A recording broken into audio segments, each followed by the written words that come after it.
My name's Charlie on a Friday. We just did the Zach Sang show. We talked about my new song Enough, water bottles, and a lot of fun stuff.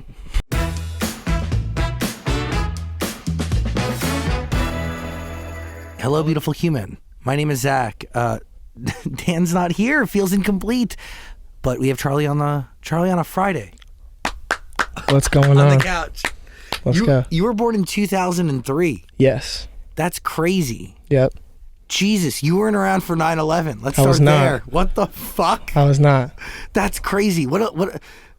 But you grew up with a cell phone pretty much in your hand from the very beginning of life. You know? Yeah. Yeah. Like, do you remember the first time you held a cell phone? Yeah. I got a phone.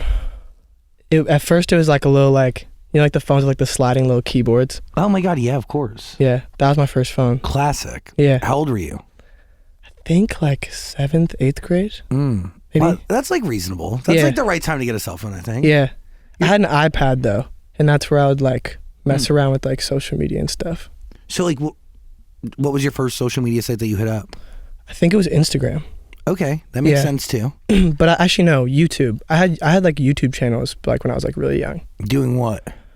I was literally like 7 or 8 making like, so like my dad's computer had like a little webcam on it. So like once I learned that I could like make videos on the webcam, like it was like back when like I would like make videos like in the YouTube website rather than like actually like doing it and then like uploading it to YouTube. I would just like do it like in the YouTube site, and I would make videos about like Pokemon card collections, sports cards. Like I don't know, I just thought it was fun like talking to a camera. That's like, it makes sense. Yeah. Because it's what your generation grew up with, but it's also what my generation grew up with too, but just the older version of it, like the first version of it all. Like, not necessarily webcams, but like the first like camcorder that I was able to get and like plug in via USB. Mm-hmm. Like it's just so, there's so many similarities, yet a couple of differences that are glaring. For sure. Do you think that comfort that you were able to get early on, like looking into a camera, helped you at all, like even take the risk of trying to make music during the pandemic? For sure. I mean, I started making music when I was in 8th grade. So, and how old are you now? I'm 19. So 9 years? Yeah. Right? Well, no, 6. Jesus Christ. Yeah. I'm so old. Holy fuck. I forgot what the age of middle school is. Yeah, so it's like 13 is when you're in 8th grade. Yeah. And then you're 19. So it's 6 years. But do you not go public with your music until the pandemic or what? So it started off just like me and my friends making songs in my friend's basement. His older brother was a producer and he made beats, and I would always be in there just like watching him make beats and stuff. And because I was into like the YouTube stuff, I thought the music stuff was like super interesting. It was like a different version of something I was already doing, I feel like, but something I hadn't really tapped in with yet. And wait, what was the question? No, you're on the right track with your answer. Yeah. Keep going. I want to know, you're essentially telling me how you started, which is exactly what I'm looking for. Right. Yeah. So basically the story it was after football practice. Me and my friend were like in his basement, and his older brother was making beats in the other room. And I went in there one day and I was like, this is like the coolest thing ever. And I don't know, I fell in love with it. So, okay.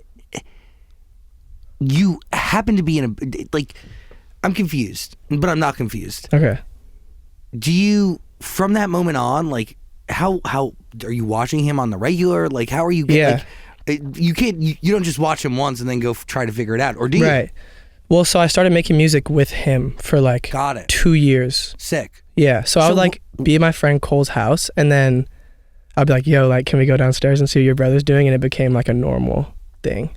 And then at what point do you go like, can I make music with you? The first day. I was like, can I try to do it? And he was like, yeah, like try to do it. And I wasn't the best, but I feel like I just did it over and over and over again. So at what point do you come up with Charlie on a Friday? So I came up with that name during the pandemic. Okay, but got it. I'm just trying to get I remember the question. It was, I'm trying to get my when did you timeline start right. putting out music? Yeah, so I made music and I would kind of put it on SoundCloud under like random names and stuff. And I would just like send it to my friends, be like, yo, like check out this song I made or whatever. And then one of the songs got used in a Fortnite montage, and it was under a random name. and it started getting like tons of streams and stuff from the Fortnite montages, and I was like, whoa, like my songs can actually get like plays and people like it. I was like, that's crazy. So, okay, got it. But at what point do you realize that a song is even good enough for you to share it? Is it when you're making music with your friend's brother in his basement? Yeah. I mean, I was just putting everything up. But like the song that you made for the Fortnite montage, who is that made with? Just you alone, or you with your... No, the same group of guys. Got it. So, okay, cool. Is it enough with the same group of guys? No. This was like a whole different phase. Different era, very beginning. Yeah. So, Fortnite montage, a little bit of a... By the way, there's not much information about you on the internet. Yeah. Like, let's make that like really clear, and we do a decent amount of research on people. Yeah. Not a ton of shit out there, quite honestly. A lot to learn. I mean, do you Google yourself? Have you? Maybe once or twice.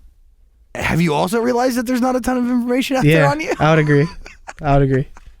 It's like, and this is like relatively new.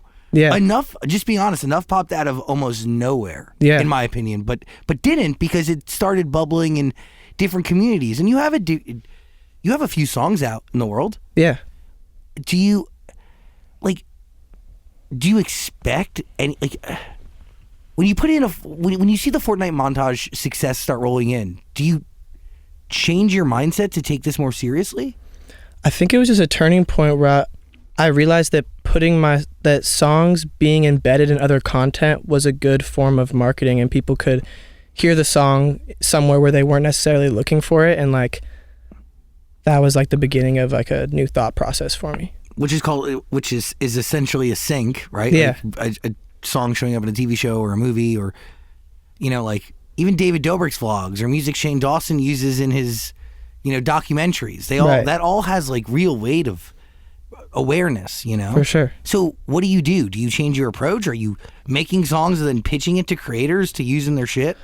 I think my goal at that point was like, okay, I'm just going to try to get as good at making songs as possible, because I wanted to have more of those moments. I knew I needed more songs. So how do you challenge yourself to get better?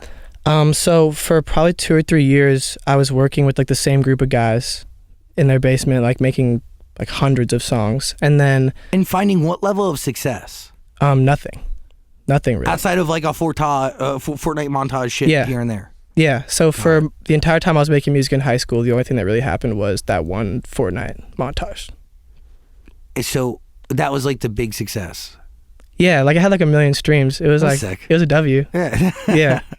For sure. I mean, it's huge. Yeah. I mean, like, it at least gives you a taste of what could be, you know? Right. And it keeps you motivated and hungry to keep going, because, you know, people could have bailed easy. So at what point do you realize you got to get out of the basement and start working with somebody else, or just broaden horizons to learn more?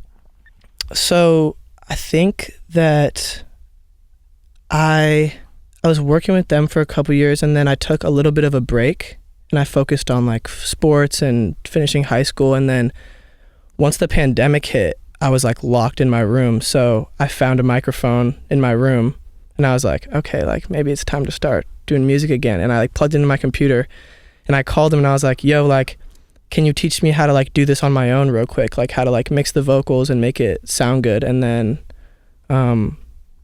that was the next little era, which was me just doing it by myself. Who'd you call to teach you that? The same person that I was in the basement with. Wait, sick. So they teach you and then you just start doing it alone? Yeah, and then every day in quarantine, I was just song after song after song, just grinding. I was honestly just having so much fun with it. Yeah. It was a distraction, obviously. Mm-hmm. And the opportunity to like create something from absolutely nothing. Yeah, but it was something I really loved. What do you love about it? I think a lot of the time I have a hard time expressing how I feel with like conversation, and I feel like it's very easy for me to express how I feel in a song. How do you start writing a song? What's your process? Where does it begin? I usually just hear a beat and then I'll just like mumble over it, like a bunch of different melodies for like 10 minutes. And then I'll kind of like sift through the melodies, be like, okay, this sounds cool. And like I'll literally be saying like random words, but I can be like, okay, maybe this phrase would be cool with this melody. And it's kind of just like a puzzle. I just kind of put it together. Where do you get your beats? Do you make them or do you like get them online? I have a lot of producer friends that I work with, but like in quarantine, what was it? Oh, before, just YouTube beats, just type beats. So sick. What was your first? Okay, so how many songs do you think you made during quarantine? Like 100 probably. That's like really the trick, right? Yeah. I met a bunch of artists, a lot of songwriters who are like, you got to write 100 songs in a year. Yeah. To really figure it out. For sure. So that kind of makes sense. Do you have them all sitting somewhere? Yeah. They're just all on my computer.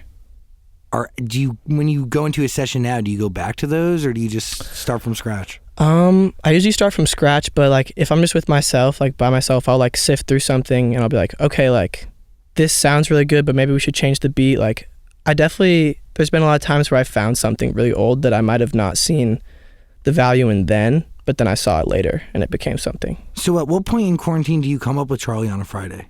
The name, I'm assuming it's a lifestyle, right? Yeah, it was right away. I feel like for me, a big thing was like, damn, like especially in high school, like, do I really want to be an artist? Like, because like that comes with a lot of like you're known in high school for like, oh, he makes music, like he does that. And like once quarantine happened, I feel like all that noise kind of went away and I was just with myself and I was like, this is what I love and I can't hear anybody now and like I'm just gonna do it for myself. Did you have the name like just sitting? Like when did you come up with it?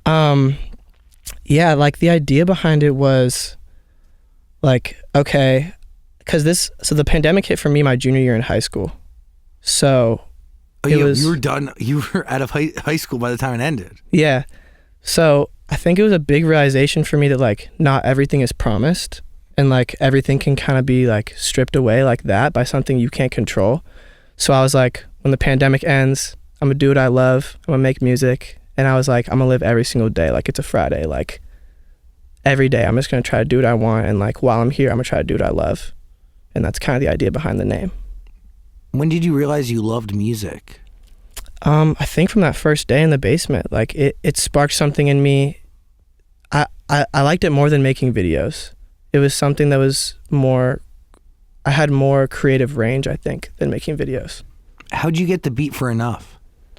So my friend Tyler made it and we made the song and we only had 30 seconds of it made. It was just like a little hook. And I think, so my first song that kind of went viral on TikTok was After Hours. Mm-hmm. And so once that wave kind of started to die down, we were like, okay, like what's the next thing? Like how do we turn the page? And we found Enough on my phone. And my friend Max was like, yo, let's just put a video on TikTok of Enough. And then we did and it started bubbling. So you were sitting on it for a while? Yeah, we had enough. I had enough in my notes for like months. I never really thought. I thought it was cool, but it wasn't finished yet. So. Really interesting. Yeah. Like, did it force you to finish it? Like once it was out there in the world? Yeah. There was definitely a lot more pressure to finish it when it was like, okay, it's getting all these views. Like it's easier making a song in your room where like, I don't know what's going to happen with this. I don't know where it's going to go. It's a lot easier to finish a song. But when there's like thousands of people asking for the song and then you have to finish it, there's a lot of pressure for it to be good. Have you tried to realize why it's doing so well and why people connect with it? I think it's just a relatable song. I think a lot of people can relate to the idea of having something negative in their life that they want to push away and move on to something greater. Where did that song come from for you? I mean, I think for me it was a relationship thing. I think it was, I had a toxic relationship going on, and I think that I was starting this new chapter in my life. I was moving on to LA. I was like moving away from Seattle. And I don't know, it's like that thing where like, if you call, I'm going to pick up. Mm-hmm. So like, just stop calling. You know what I mean? 100%. Yeah. Does the success of After Hours bring you to LA? Yeah. And then you write the song, you write Enough while in Seattle? Yeah. Wow. How long have you been here? We literally moved here like 3 weeks ago. It's so new. Yeah, very new. But I've been coming out here for like the last year. Yeah, so you got used to it somewhat. Yeah. How do you like it? I like it. I have some friends from Seattle living with me, so I still have that sense of like home in a way. It's really interesting. Like that's wild. So how many songs have you had gone viral? Is it 2? Is it 3? Yeah, I would say After Hours and Enough. Yeah, those are the big ones. But yeah, Are you surprised by any of it? Super surprised. It's crazy to me. Because it's all like still within the last year or so, right? Yeah. Because you are like you're like a recent TikTok hit. Yeah. Are you nervous? A little bit, but it's good. I feel like nervousness comes with anything that, like, I feel like you're gonna be nervous. Anything good, right, in life takes nerves. Right. Anything great in life takes massive leaps that one needs to just blindly, but yet still strategically take. You know? Yeah. So have you like tried to understand why Enough and After Hours connect with people outside of the fact that it's relatable? Yeah. Because like relatable art's released every day. Yeah. And it still falls on deaf ears. Right. So, or no ears. I think with After Hours had like a very like nostalgic vibe to it. I made it my senior year of high school, and it's kind of like a song just about, like, I feel like everyone has those nights in high school that like sometimes they wish they could go back to. Totally. And I think that song was made in a time in my life where that was going on, and I think it very well captured that energy. And I feel like when people listen to the song, it kind of brings back those feelings for them. Do you think, I think it's the quality of song, but do you feel like do you ever get lost in data and feeling like you need to do certain things to get like promote a record or hit the right eyeballs? Yeah, I wish I didn't. Like, I'll find myself like, even like while I'm making a song, I'll be thinking about the TikToks I'm going to make about the song. And I wish I would just finish the song and then later think about that. But that is just kind of the music industry right now. Did you think of that at all when you made Enough? No. And definitely not for After Hours. Definitely not. Yeah, it's weird. Like the success has a way of like just kind of clouding everything else. By the way, oh my God, I even put out fucking water for you.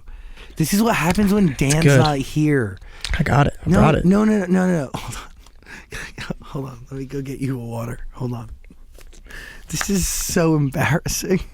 It's good. I got water. No, I can't function without Dan. Hold on. Real There's no more water. I'm embarrassed. It's good. No, I feel really bad. You know, Dan's always here, but he had an appointment that he could not miss, and little things can change the way so much flows, you know? Yeah. And it is scary. Like, that's like, I've lost many nights of sleep being like, feeling like I need to keep certain things around. Yeah. Certain energy, certain people, certain spaces, just to keep that level of success. Do you know what I mean? Yeah, I feel you. And it's fucked. So how many, like, are you taking sessions with new people now? Or are you keeping it very much the same people that you've been working with? Yes, I am taking new sessions with new people, but I do feel like the best stuff still comes from the OG group. Yeah, because it's comfort. Right. And you can be yourself, and like it's judgment free, and you're not like focused on being something else in that moment. Yeah, and you're not like, damn, like this guy wrote this song, like I have to make a song like these songs. Like, yeah, it's just free. That's great. So do you have like an album ready to go right now, or what? Yeah, we have a lot of songs. I'm trying to just like piece it together, and yeah. But yeah, we got a lot of songs. At this stage, like, are you writing from reality, or are you writing from imagination? A lot of the time I'll write about past feelings. So like I'll just go through like old videos and like be like, oh, that was cool, and try to like remember how I felt in that moment, and then write a song about that. But no, there's stuff going on right now that I'm writing about.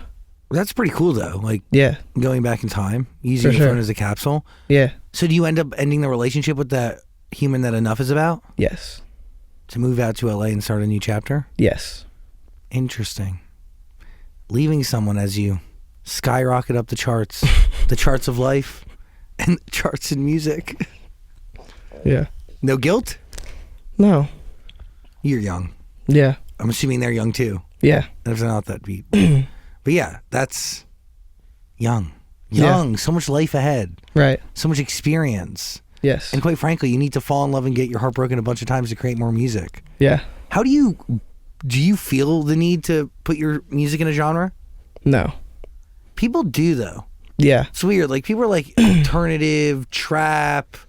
Some people call it like more emotional. Yeah. I don't really know what my music would be classified as. Like, I have some records that almost sound like country. I feel like Enough's like more pop, but it has like trap drums. Yeah. It's interesting. I hear a lot of like emo trap. Yeah. Type shit. Yeah. Type shit. And but I don't hear any of that. I'm talking about what people say to me. Yeah. I hear like, honestly, I don't really hear genre anymore for music. Yeah. I'm like so crazy. Genre agnostic that it's like it doesn't even matter. Yeah. It's like, I feel like there's gonna be a point where like Apple Music, like where it's like this song's pop, this song's hip hop. I feel like all those like titles might go away at some point, just because it's getting like really hard to like figure out what songs really are. But I do think like pop music is everything. It is like, it's popular. Like, popular is not a formulaic sound. It's of the moment, of collection of everything that rises to the top across all the different genres. Yeah. I think it's hard to like, really, it just making that a format, like a genre of its own, doesn't make any sense to me anymore, just because even when you think of like a pop playlist, every song is different. None of them really sound the same. Yeah. And sonically, it's hard. Yeah, I don't know. The future of music's crazy, but you're young. So tell the people what you want to see. Like, what does the future want? Like, what do I want for the future of music? Well, yeah, like when I like this idea of going to an app and not seeing any genres. Yeah. Yeah. I mean, I'm not sure exactly what it would be. I feel like people need boxes, though. It's pretty fucked up. Yeah, it is. But yet the For You page does pretty fucking well. Yeah. And there's not a box over there. Absolutely. Yeah, that would be cool if it was like algorithmic only based, not genre based. Making like Apple Music more like TikTok could be interesting. I hate Apple Music. We're Amazon over here, but yeah. Okay. I like where you're at. Okay. I see the pillows. I rock with Amazon Music. Oh yeah, you're on our playlist. Yeah. You're on pop culture. Yes. Enough is there. Thank you. Well, thank you, Karen. Karen, she is the programmer of. She's great. Thank you, Karen. Wild. Say thank you, Karen Wild. Thank you, Karen. Thank you, Amazon Music. Thank you, Amazon Music. We have it's funny because I'm from Seattle. I love Amazon. I've never been to Seattle. I want to go. Gotta go to Seattle. We have a thing where like I'll come into the office and I'll just go to Carlos Cameron. I'll say, "Who do we love?" And we just go in unison. Amazon, AMP, Jeff Bezos. Yes. Amazon Prime. All Twitch. The whole thing. Yeah. We're we believe. Seattle is beautiful. What do your parents do? My dad is in the fitness industry. Cool. What does that mean? Gyms? Trainer? Yeah. He just worked at gyms. Sick. Yeah, and then my mom did a lot of things. She growing up, she worked at a party rental company, so like putting together weddings and things. Sick. Yeah. So like no music at all? No. How do they feel about this? They love it. Are they nervous at all? They have to be. Kind of it. My mom's definitely nervous. Yeah. Like this is a lot of life and like I'm sure a lot of money. Yeah. Right? Yeah. Yeah. It's like it's a culture shock a little bit. Yeah. It's not really about the money to me though, to be honest.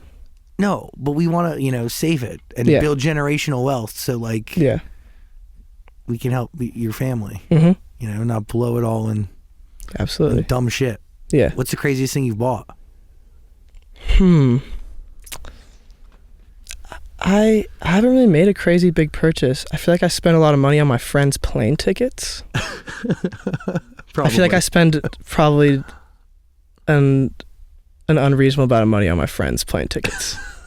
And by the way, those are justifiable expenses because I do equate friends to mental health. Right. And honestly, that's what I care about most is just like showing my friends a good time and having fun with them. I think that's what matters most to me. Well, that also brings balance and peace to you and keeps people around you. And by the way, like the scariest part is like letting people in who suck because in order to figure out the sucky people, you gotta trip up a couple times. Yeah.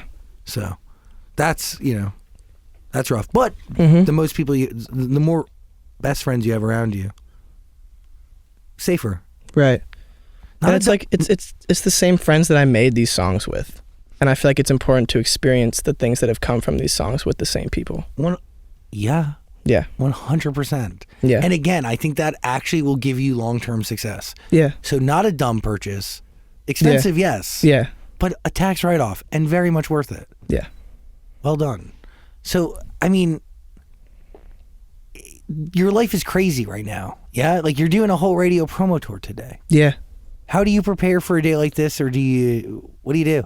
I feel like if I prepare too much for it, it won't be very helpful. I feel like I just, sit down on the couch, have a conversation. Show up. Yeah.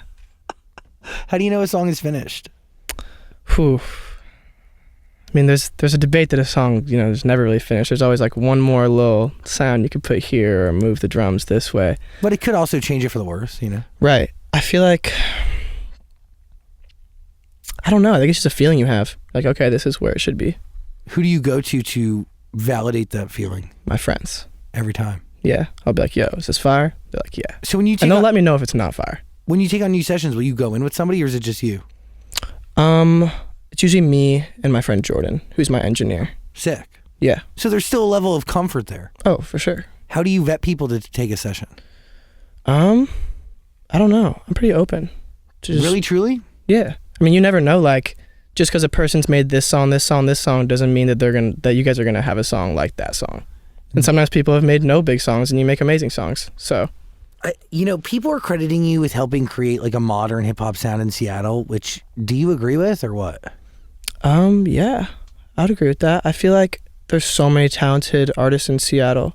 I think if anything, I'm helping artists in Seattle learn how to promote their music more and how to do that in the right way. How do you do that? I mean, I did it with just TikTok. And I feel like, I don't know. It's like in Seattle, there's so many talented artists, but I feel like there's not a ton of infrastructure to help them grow. So there's no local music scene? There is. So what kind of infrastructure is required? I feel like, I don't know, I've actually been thinking a lot about this, and I want to start something like this. Like, I feel like a lot of artists should be like meeting up in like groups and talking about like, yo, like this content would be cool, this idea would be cool, just to like help the songs be promoted. A meeting of minds. Yeah. Kind of brainstorm. Yeah. Like, I feel like with me, I found a lot of people in the city who had common interests, and we all kind of linked together. How'd you find them? Instagram.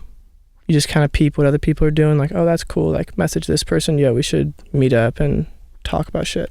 How do you define the genre of hip hop? How do I define the genre of hip hop? As being credited with helping the modern hip hop scene. Yeah. I'm not sure. I really don't think about genre that much. I just kind of make what I like. So you let other people put it in a box. Yeah. I guess. If people want to say that's hip hop, that's country, that's pop, that's like, yeah, that's their opinion, I guess. Interesting. Yeah. Do you want to put out an album, or are you going to do singles? I'm putting out a deluxe to my project on a Friday. That's the next plan. And one more single, I believe. Sick. How do you do that? Like, how do you determine what gets a deluxe and what just stays on the main piece of work? I mean, for me, I feel like I'll know when it's time to like put out like an album, a body of work, like cohesive, like this is an album. You didn't think On a Friday was that? No, I think that's more of a mixtape, like more of an EP. Everyone, people do that. Yeah. Are you not nervous that like maybe your most successful body of work could be the mixtape? I know a couple artists who have done that. Yeah. Because everyone's like running away from a sophomore album. Yeah. I'm not nervous about it. No. No pressure to hit the same. Do you like raise the bar for success every time? Yeah. I mean, we have 2 viral hits now, so. Yeah. Yeah, there's definitely a pressure with having success and wanting to have to do it again. How about live shows? I love shows. That's where me and my friends really succeed, I feel like. That's where the plane tickets come. That it all cashes out right there. We just go on stage and we act a fool, to be honest. Really? They love it, yeah. I got all my friends on stage with me. Is that the thrill? Like, is that the best part of doing this whole thing? In my opinion, yeah. Because it's wild, like, making a song, like, in your room, like, in your bedroom, and then, like, the same song, people are, like, in a place that you've never been to before, people are singing it back to you. It's, like, a crazy, crazy feeling. It's like a weird high. Yeah. It's crazy. Do you make music after you hit the stage, or do you party after the? What do you do? Yeah, me and my friends will go out, and then maybe some nights go make some songs, and depends what I'm feeling. Combination. Yeah. Damn. How big's your friend group? When we're doing shows, I probably have like 6 buddies with me. Sick. Yeah. Do they all have jobs, or they just hang around? Yeah, they got jobs. My buddy Jake, he builds doors, and my buddy Ben works at Men's Warehouse. They love it. Sick. Yeah. They have a great time in Seattle. Dude, Charlie on a Friday. Your real name is Charlie. Yep. Where are your parents? Seattle still? Yep. Will they come out here? Yeah, sometimes. And visit? Yeah. This is wild. My dad wants to come help me set up a gym at the house. That's something we're necessary. Working on. Yes, necessary. Damn. Healthy body, healthy mind. Is that I'm a believer in that? Is that what they say? Yeah. I don't know. I should work out. God, I need to. I'm been thinking about taking up rowing. Rowing. My little sister does rowing. God, it's perfect for me. Yeah, she loves it. I need to fucking row. I want a rowing machine. Yeah. God, I need one. No, I'm saying she's like in the boat. Like she's actually doing the cruise. She's literally rowing. Oh, I can't do that. Yeah, me neither. I used to kayak once. Yeah. Once, like many years ago. Would do it all the time. Then I would capsize it pretty consistently. Yeah, same. I think I kayaked one time and I was just flipping it crazy. Dude, the capsizing could be like scarring. Yeah. If you don't know how to get out of that thing, oof, oof, ooh, ah. Yeah. Triggering. Yeah. Listen to Charlie on a Friday's music, though. Amazon Music, go. So, the mixtape that you put out, what was the intent behind it? Like, was it really just to use it as a vessel for a bunch of singles? Was it to tell a story? It was after Hours was going, and there was a demand for like a lot more music, and I had a lot more music that I had tucked away, so I was like, I'm just gonna put out the best of the things that I haven't put out yet, and I guess just giving people what they want. Give the people what they want. Hell yeah. Yeah. Charlie on a Friday. Listen to his discography on Amazon Music. It exists there. We're going to put a link in the description below. At this point, I'd go, Dan, any final thoughts? But he's not here. Shout out Amazon Music. Yes. No, but really, sorry about not having a water bottle for you. No, it's good. This is the rudest I've ever been. That is like ultimate rude. Like, I can't. You're a guest in my house, and I have Celsius. I like Celsius. You drink that? Yeah. Is that appropriate, like for fitness people like yourself? I don't know. Is it a healthy drink? I mean, I see people in spandex wearing it, drinking it. So boom. I mean, I drink it, but I'm not healthy. I mean, I could be more unhealthy. What do you mean? I mean, like I could do worse things to my body. I just don't do anything to help it. Yeah. Well, I didn't work out for a while, but I'm recently getting back into it. I feel like it's important for me. But your dad was always like a gym person? Yeah. Big fitness guy. Did you like? Did he force you to work out, or did you find it naturally? I mean, I played football since I was 5, so I was always kind of moving. Yeah, so you were a sports person. Yeah. Do you apply any of that same kind of structure to what you do today? Yeah, I mean, I feel like once football was gone, I mean, I'm not built to be a college athlete, but I feel like once football was kind of over, I feel like music really filled that gap a little bit. Do you feel like you need to do music every day? No, but I feel like I naturally stumble into it every day. Like, we have a studio in our house, and I feel like if I'm just wandering around humming something, I have to go figure it out. I'm excited to like follow you. Thank you. Genuinely, really interested. Thank you. I'm a big fan of the show. I didn't let you know that, but now I didn't even have fucking water for you, man. It's good. Holy shit. It's good. God, we definitely let you down. Dan's not here. I didn't have a water bottle for you.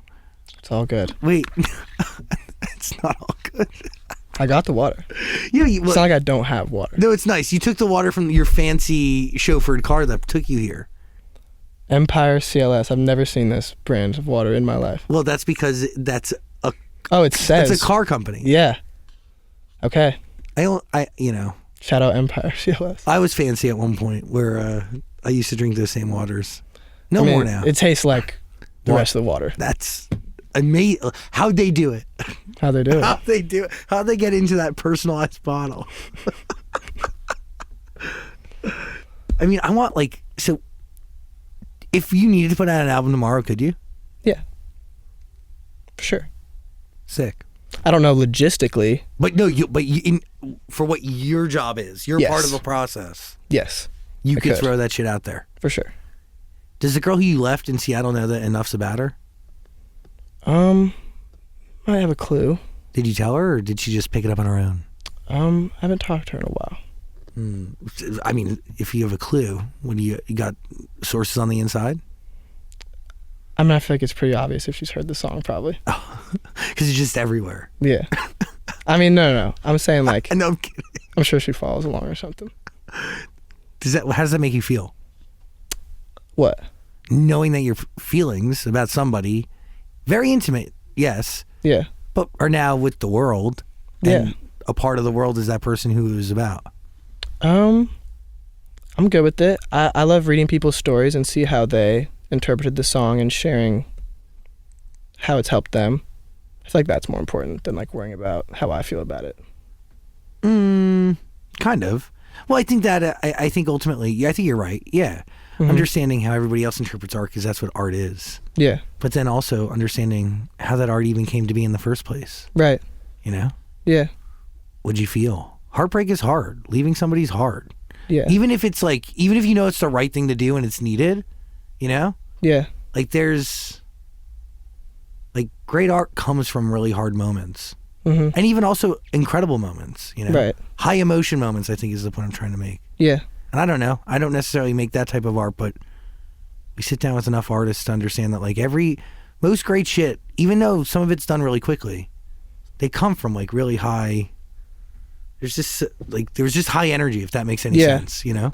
It's just crazy like how different people can interpret it. Like for me it was a relationship thing, but I've seen so many people relate it to like drug addiction, alcoholism, like please stop calling, like it's just pushing negative things away. But that is art, right? Like just like when you look at a painting and it's an interpretation, like I look at something, you look at something, I hear something, you hear something.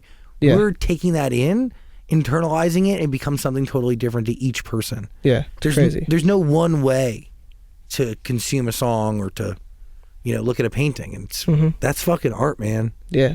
It's really special. Yeah. It's pretty wild. Wild. Listen to Charlie on a Friday. We're going to put a link in the description below. Amazon Music, baby. Appreciate you very much, man. Thank you. Charlie on a Friday, everybody. Any final thoughts, Carlos? Thank you for having me, bro.